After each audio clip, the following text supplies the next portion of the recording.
I think that managing screen time is a conversation that parents have with other parents all the time. And it's even more challenging now than even just a few years ago because so many school districts have become tech savvy since the pandemic. Use your community around you, find out what's appropriate, find out what other parents are doing because the situation is constantly changing. But don't forget to add up that screen time that students are receiving at school. It's more than what they're just experiencing with you at home. On this episode of our SmartSocial.com Superintendent Spotlight, we address parent questions and we really highlight district leader insights on the latest social media safety issues. Hey, parents and educators nationwide who are watching us, we love you, and we're here to help you keep your kids safe on social media so they can be successful and someday shine online. That's right, using the very tools that we're all afraid of. How do we give them training wheels or maybe digital driver's ed to show them how to use this for the long haul, but keep them safe while they're under your roof? Hi, I'm Matthew Neighbors, proud superintendent of Galveston Independent School District, located on the island of Galveston, 50 miles south of Houston. We are a public school district with around 6,500 students across 10 campuses, and we have the best surfing on the Gulf Coast. Superintendent, it is so great to have you here today. I'm so excited about today's episode because we love Texas school districts. I'm a huge fan. You know, I'm based in California, but I feel like my heart's based in Texas as well. So Superintendent, really excited to dive in. And I do hope someday to visit your city as well, because I've never been there. And I am a former surfer, so I'm excited about that. Now, Superintendent, I want to dive in to this topic and get your feedback on this really important question that parents have. It's really the question of screen time. Superintendent, what are your tips that parents can do to better manage screen time at home? Yeah, I think that managing screen time is a conversation that parents have with other parents all the time. And it's even more challenging now than even just a few years ago because so many school districts have become tech savvy since the pandemic. And so when you're managing screen time, it's not just the amount of screen time that they have when they're with you as a family, but you're having to add up all that screen time that students are experiencing while they're at school. And so I know that personally, some of my best tips and suggestions came from other parents. I love the idea of creating a charging station in the kitchen at night so that all the family members are away from their phones and the students can sleep better. And that's one of the main issues we see is students showing up to school because their notifications were going off or their phone was buzzing and they're just not getting great sleep at night. My wife and I used online tools that shut our children's Wi-Fi down at a certain time at night. And I remember my oldest daughter one time coming in and really angry that her Wi-Fi was shut off and she was still working on homework. So you have to remember to sort of extend some of those deadlines as they get older. But I really think that that's key is use your community around you, find out what's appropriate, find out what other parents are doing because the situation is constantly changing. But don't forget to add up that screen time that students are receiving at school. It's more than what they're just experiencing with you at home. Yeah, excellent tips. I love your approach there. The next question we get, Superintendent, from parents all the time is really about age-specific access. Now, for parents who are watching right now, remember every child is unique and their maturity level at different ages can be different than their friends. We're providing a menu that you can choose to use today, or you can set it aside. It tends to work nationwide with parents. But parents, I want you to think about your kid, where they're at on the age spectrum there, and when are they ready for the responsibility of a phone or social media. Superintendent, the question we get from parents is around this age-specific access is, do you have any recommendations for parents on their phone or social media access for students in elementary school, middle school, or high school? Yeah, so fortunately, I have been on a listening tour across all of our elementary campuses for the past several months because we are studying some cell phone policies and issues in our district. And what I have discovered is that I would say about half, 50% of our fifth grade students, so once students turn about 12 years old, about half of them have phones. I would say by the time they're in seventh grade, by the time they turn 13 to 14, almost 100% of the students have cell phones. I think one of the problems we make as adults is treating cell phones and social media as a necessary marriage, and it doesn't have to be the case. When I talk to most students that are in middle school or younger, why they have a cell phone, it's because they have to contact their parents when they get on the bus, or they've got parents who are separated and they need to keep in communication with them. You know, sometimes plans change. Maybe a sports or a fine arts practice changes after school and they need to notify their parents. It's almost always for safety reasons, and it really is nice to see parents teaching their kids how to communicate in appropriate ways with the family, making sure that they're notifying notifying them of where they are and when plans change. And so I think that if you realize that they can have a phone, but not necessarily have to have all the apps and social media on that phone, I think that the age that parents are giving their children access to phones is really pretty appropriate. I think middle school is an appropriate age. Again, not for social media, but just for the phone itself. And so I think that when you're looking at that age appropriate access, then your secondary question is, now when do I let them have Instagram? When do I let them have access to TikTok, YouTube videos? To me, we need to start separating some of those questions, because I feel like students are a lot more responsible with phones in general than maybe they are with social media. I think that's $1 million answer. And I love how granular you went to when are we ready for a phone for communication and safety? And then when are we ready for social media? Really, it's a maturity question, a responsibility question. Love that approach. So another question, parents who are watching this right now, one of the things that SmartSocial does is we do a listening tour nationwide, just like the superintendent does. Parents are asking us this: Josh, what makes these apps so addictive? Well, let's all listen together and hear from students as they explain why they can't stop scrolling. I think the most addictive part about social media is the constant new content that you see. You're always being introduced to new content, especially on apps like TikTok. I think the short videos, when they end so quick, you start to lose your ability to have a longer attention span. I've caught myself finding long TikTok videos and I can't stand watching the whole thing. This generation really adapted to the fact that we don't have a large attention span. We really only concentrate for 30 seconds. So getting information that quickly, I think, enables us to just want to keep watching more. You don't even need to care about what they're presenting to you, but just the fact that you can sit there and watch it and you're oddly enjoying it. Social media is pretty addictive. People said it's like a drug. So it is addictive because you can't stop watching it. Your mind just plays on loop and it enjoys the fulfillment of everything firing in your brain to just keep watching. And then another question parents have for us is, Josh, is social media positive or negative for my child? It's such a good question. The superintendent just brought that up. It's a separate question. Is social media separate from the iPhone or the Android? Well, let's hear from a real student and hear why they think video apps are so addictive. Part of what makes social media so addictive is how the algorithms are based on using content to judge whether or not someone's worthy, and using people's short attention spans to evaluate them as pieces of code, which also means that social media doesn't really care about your opinion, but really what keeps you on that platform longer, whether that's from likes, comments of engagement, sharing it to other people, or even just watching it through. The algorithm judges you as a piece of data, and whether or not someone should be praised for being controversial or thrown away for not being exciting enough, even if they're pouring their heart and soul into the content. It is a heartless beast. When I spend too much time on social media, that can look like being happy because something really cool happened in my friend's life. They went hiking. A friend I saw snow for the first time a couple of days ago, and it can make me feel very happy and energized. But other times, it can just be really draining. It can be really negative. It depends who I'm following. It depends what's being posted.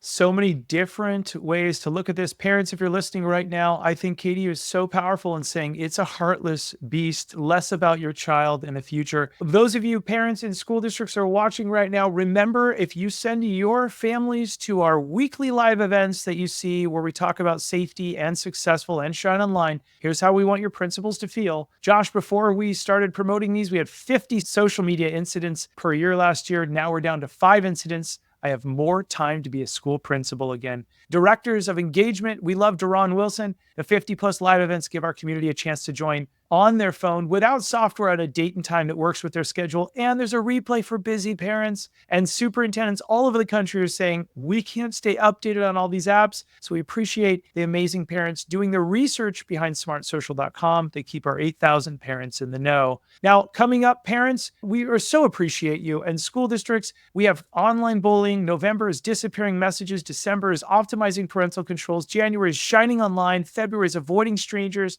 understanding social media and AI's impact on teens, and more. Parents are saying, I learned that when my child shares something, the issue is likely larger than they first suggested. Powerful key takeaway at this event. It's important to not over or underreact. Other parents, I found it very helpful to learn what is and is not considered cyberbullying, along with the types of cyberbullying messages. And yet another parent, I learned more about the social media that my kids want to use, as well as helpful tips to understand my teens' communication with their friends. We have hundreds and hundreds of these. We're so grateful. Shout out to my incredible team and to all of our partner school districts in 29 different states. We're so excited. All right, Superintendent, we're back to you. The next question that we get is all about going cell phone free in districts, and I want your insight. There's different tranches on the spectrum. Every school is, and I'd love to hear what you all are doing. The question is this: what has been your school district's approach or journey to going cell phone free in the classroom? Yeah, this is a great question. I think that cell phones are a hot topic nationwide. The Texas Commissioner of Education just announced to a committee a couple months ago that he's in favor of banning cell phones from schools. So I think that every school leader is going to have to make a decision about this, whether it's made at the state level or at the local campus level. I definitely don't think anyone's going to avoid this issue. For us, we decided to kind of create an action team to study this issue for one school year. So we are visiting all the student councils on every single campus. We've got a team of parents and administrators, campus leaders, teachers, and we are meeting with them, and we're doing all the research, because what I wanted to know was, are there real academic gains in these campuses that are banning cell phones? I mean, in addition to the SEL and maybe the student well-being benefits that are often espoused for doing this type of policy. The one thing I will say is that, surprisingly, students want stricter guidelines. They want more structure in place than what's currently in place. Teachers want limits, and they want more structure in place than what is currently in place. Parents want students to have cell phones for safety reasons. The one Gordian knot that is the hardest part to figure out in establishing a policy around cell phones is what is going to be the consequence when a student violates the policy. And that is the one issue that really no one has consensus on. But I think otherwise there's real consensus on, we've got to bring this under control. We've got to limit distractions in class and limit notifications popping up on students' phones. Students know they need to be more focused. Teachers know they need to be more focused. Parents just want to keep them safe. And I think everyone can stack hands on those three opinions. But what's the consequence when this policy is violated? That's the issue we're still trying to face. Yeah, and that's actually great. I'd love to double click on that and dive in, because this really is a hot button in school districts, and we're all trying to figure it out. Parents and district leaders who are watching this right now, we love you and we're here to support you, but nobody has the right answer quite. There's no one perfect answer. Every community is a little different, but the one thing that every community has is every kid's getting this younger and younger. And those of you listening on audio, I'm pointing to my iPhone/Android, the smartphone, the iPad. They're getting them younger and younger. How do we work with the schools, who are our trusted partners, to help raise resilient kids that know how to manage these? And this really is like sugar for the eyeballs, right, Superintendent?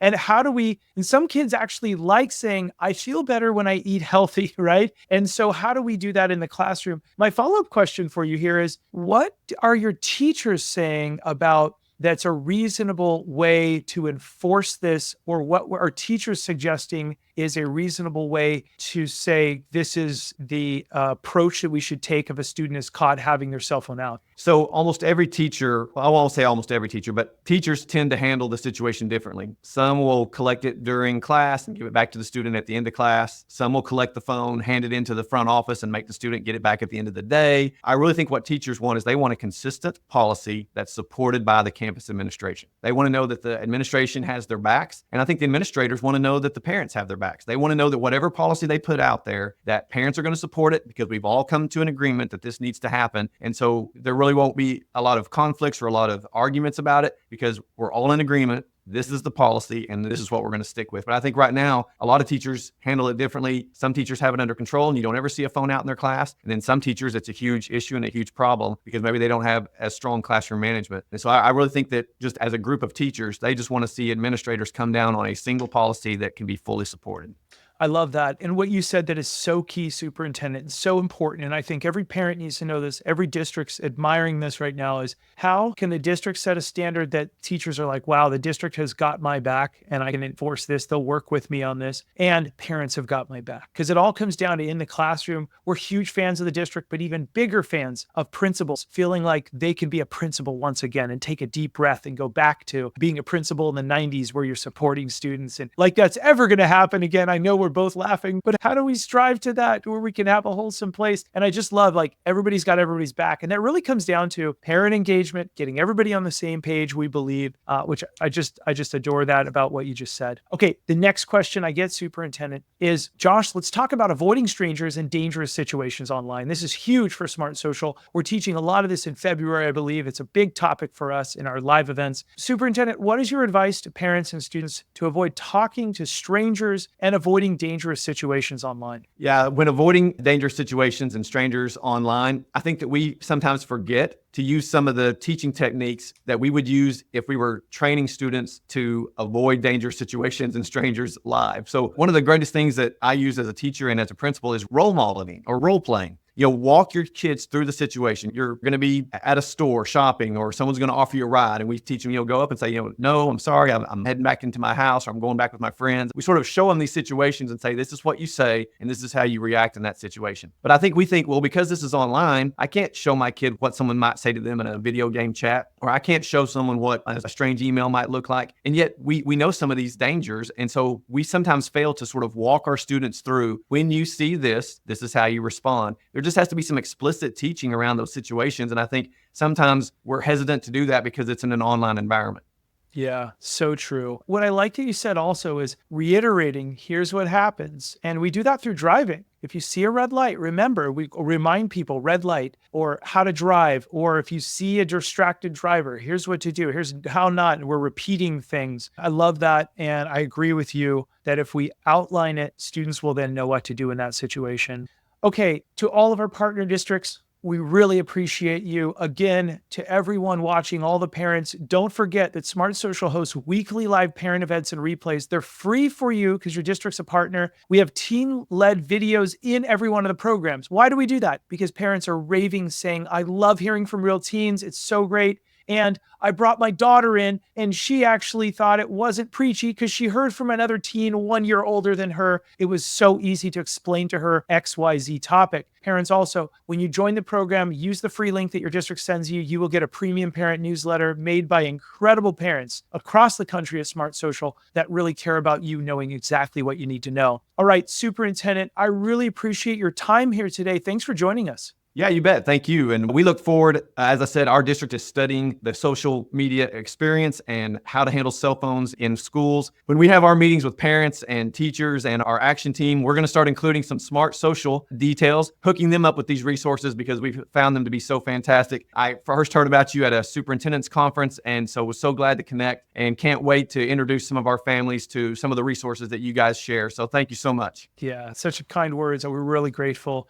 To all the parents out there, remember, I've got a book out there called Light, Bright, and Polite, and this teaches every parent, no matter what you're doing, whether it's online or in person, your kids are watching. So let's first set a good role model. There's no shame here, but also I really want you to have those open dialogues with your kids. And remember, 90% of it is just opening the door, and the rest, the kid will see, oh, my parents are vulnerable enough to open that door about learning a new app or something else around the dinner table. Even if they don't talk, we're rooting for you because someday they will come to you if there's a problem. Your school district loves you. So does SmartSocial.com. And we want to make sure you're safe so your kids are successful so they can someday shine online. We'll see all of you on the next episode. Have a great rest of the day.